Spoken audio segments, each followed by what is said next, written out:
Welcome to the Profitable Farmer podcast, where we share stories and tips to help you run a better farming business and create your very own freedom farm. If you're looking to work smarter and not harder in your farm business, welcome. You're in the right place.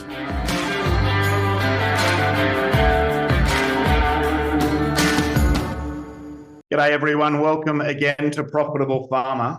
You may have heard me say before that it is our business model that can set us free. A mentor of mine nailed it, I think, in Marshall Thurber when he said that business model and nailing our business model trumps hard work every time. And when we look at what the best farming businesses in Australia, the top 10 or 20% are doing, they're just clearer and stronger on the business model that they have than the average farmer. And so what I want to do in this podcast is slightly different to others. This won't be a 50-minute or an hour-long podcast. This will just be 5 to 10 minutes. And I want to direct you off to a webinar that we're running this week that focuses in on this and nails it, in my opinion. So Greg Johnson has spent over 40 years analysing on-farm business performance through benchmarking. And for me, he is the number one at this in Australia about helping people redesign their business models so that they can achieve more profit and over time, more freedom. And also Greg's son, Sam Johnson, our CEO, has a master's in finance and has spent so much time outside of agriculture and now as part of our analytics team at Farm Owners Academy, helping people re-engineer their business models to pursue high performance in farming. They have spent a huge amount of time designing a webinar that we're running this week. And I want to recommend it to you all. The headline for the webinar is Simple Budgeting for Profitable Farmers.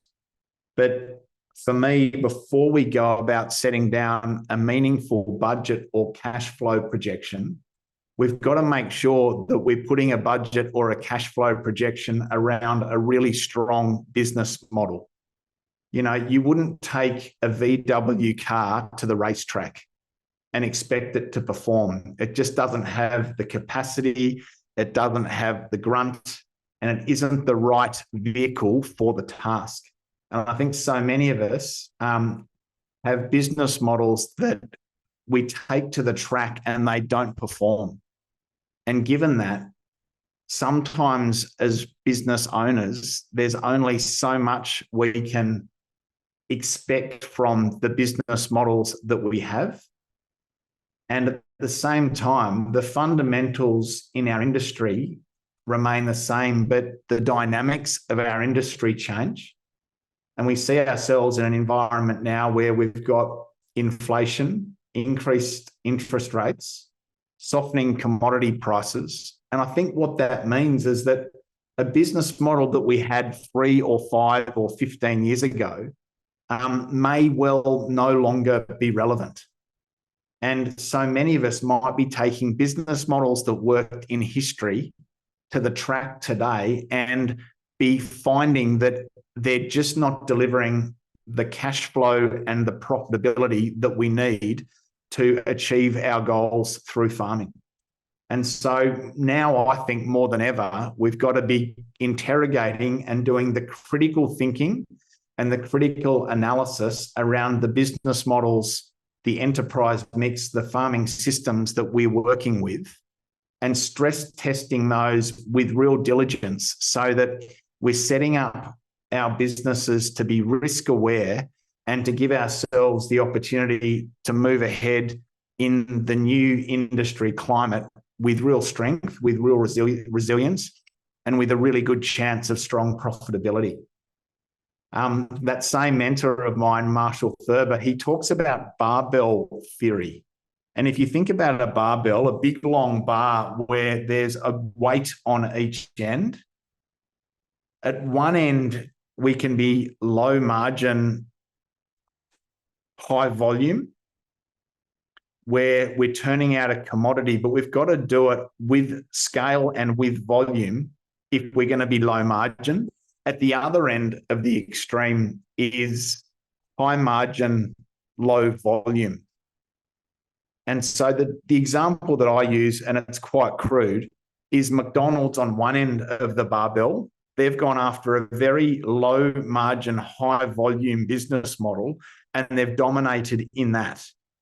And at the other end of the spectrum, there's that little boutique restaurant that you might have heard me talk about on the coast that has 60 chairs and it's $220 a night plus wine. They've got a set menu, 60 chairs, and it's booked out 6 or 8 weeks in advance because they get the client experience right. They're always full. They're very high volume, very low margin. Now, Marshall Thurber says that when we're interrogating our business models, we need to be at either end of this barbell. Being in the middle, where we might be low margin, low volume, isn't it? And yet so many of us, when we objectively look at our business models, perhaps we just don't have the scale yet to support the low margin commodity game that we're in. Now, most of us are in the commodity space, which means we've just got to be doing high volume, low margin really well and on scale in a meaningful way. And it can be our scale that can be holding us back. Some of us are going direct to market, or we might be in the stud game, for example, where we're selling direct to other farmers, rams or bulls or whatever it is, where we can be more high margin, low volume. And that's a whole nother business model. But we've got to be objectively analysing the business models we have and making sure that they will stand the test of time when we take them to the track.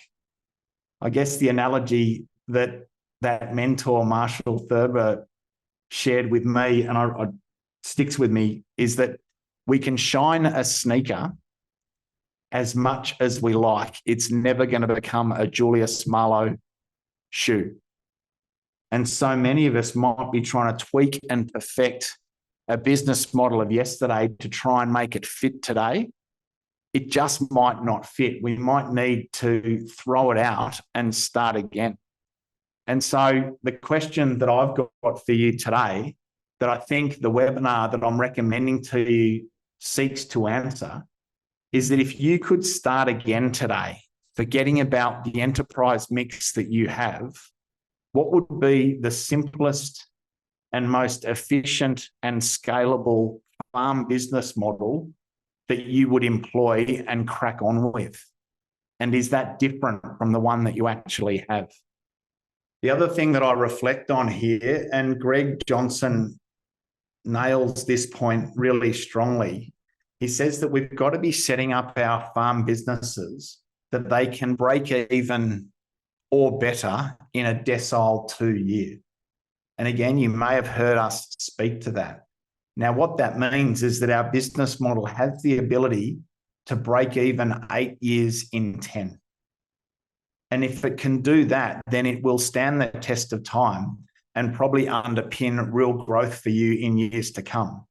But that same business model might actually make a loss 2 years in 10, and that is okay. In those years, we've just got to focus on minimizing the losses and navigating those, so that if you've had a decile 2 or below year last year or the year before that you're still recovering from, it might be that there's not necessarily too much wrong with your business model.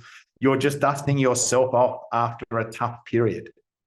But what I see is that over the course of the last few years, there's been real optimism in our industry.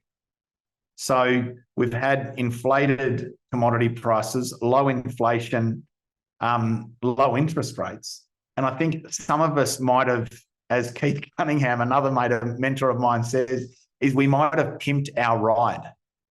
We might have got all optimistic and gone and increased our cost base. We might have chased a few bright and shiny bits of machinery. We might have invested heavily in capital improvements on our farm, all of which can mean that our cost base increases, which means now that we find ourselves, with a cost base higher than the current climate and our current business model can sustain.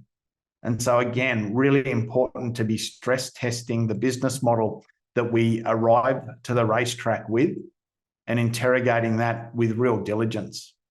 So I want to recommend that you click on the link in the written intro to this podcast and watch the 90-minute webinar that Greg, Sam, and I are running this week, focusing in on getting your business model right. And then once you've got your business model right, then how to set down a really robust, really meaningful budget or cash flow forecast for your business. A really strong cash flow forecast for your business can underpin and help you make really strong decisions around most decisions you need to make in your farm business.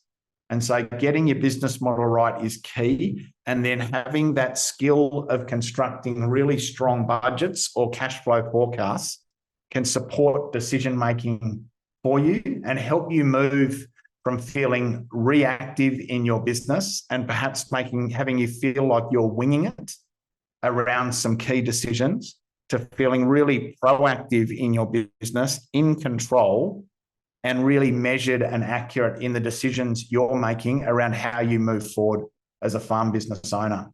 So the link for this webinar is farmownersacademy.com/business modeling. So that is farmownersacademy.com/business modeling. I encourage you to jump off this podcast now and click on that link and watch that 90-minute webinar, because I just feel like right now it is key that we nail these two key components to how we manage and run our businesses. So that is it from me. Enjoy this webinar. I'd love to see your feedback. So jump into the Profitable Farmer Facebook group and give us your feedback on that webinar. I hope you find it useful.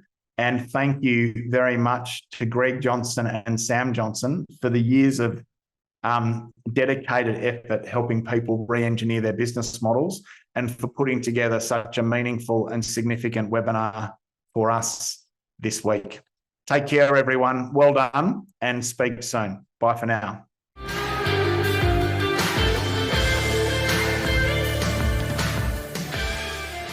Thanks for listening to another episode of the Profitable Farmer podcast by Farm Owners Academy.